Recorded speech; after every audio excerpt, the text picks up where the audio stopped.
Good morning, and welcome to Chapel Chat. I'm Pastor Kevin Little, and this is the chapel at Rancho First United Methodist Church. Today, we're going to talk a little bit about one of my favorite scenes in the Bible, which is also one of the ones from this week's Bible study readings. We're talking about Mark chapter 6, verses 30 through 44. This is the story of feeding 5,000 people. It starts with Jesus deciding that he and the disciples need a break, so they hop into a boat and cruise up the shore a bit. But the crowd spots them and follows along from shore, with others running ahead so that there is even bigger crowd waiting when they come back to shore. So Jesus starts teaching again rather than taking a break. After a while, the disciples recommend stopping the lessons for the day so that everyone could go home and get some food. Instead, Jesus tells the disciples to feed them.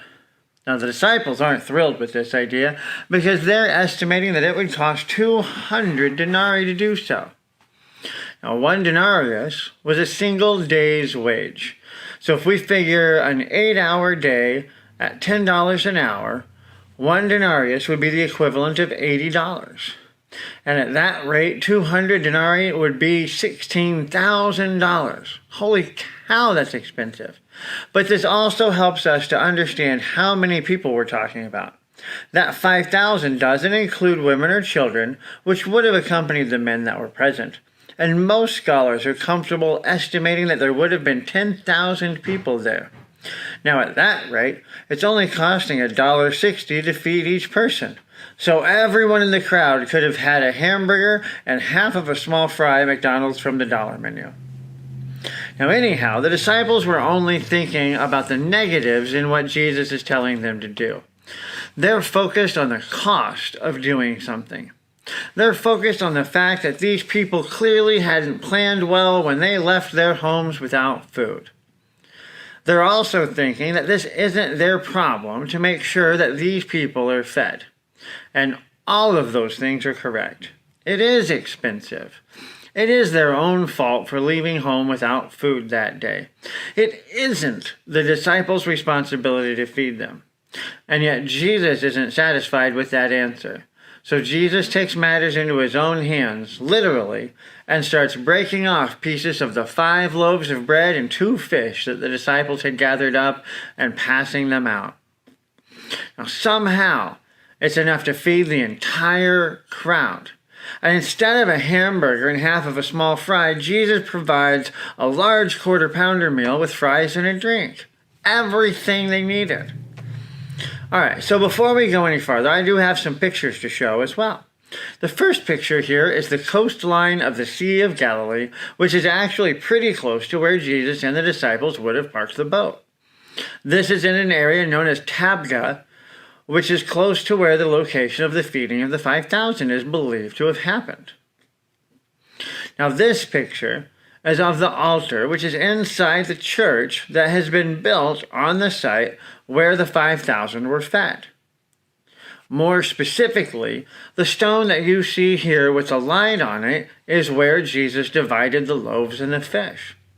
In front of that stone, you can see this mural here on the floor that has 2 fish and 4 loaves in a basket. Now, if you'll remember from the story, there were 5 loaves and 2 fish, not just 4. Now, the artist made that error on purpose, because then on Communion Sundays, the loaf on the altar becomes the 5th loaf. Isn't that cool? Now, I'll pop another couple of pictures of the Sea of Galilee up here while I keep going. The lesson here is that it's definitely easier and less expensive to let people fend for themselves. But that's not what Jesus expects of us. As Christians, we're supposed to be doing things differently. We're supposed to look at the world differently. We're not supposed to just look out for number 1, no matter how much our society tells us over and over that that is what we should do. Jesus wants us to be more concerned with making sure that people not only have enough to live, but in abundance. That we aren't just helping others survive, but that we're helping people to thrive. Because that's what he wants for us as well. By trusting and relying on Jesus, we're able to thrive, not just survive. We might not always realize it or see where it's going to come from, but the more that we trust, the better it is.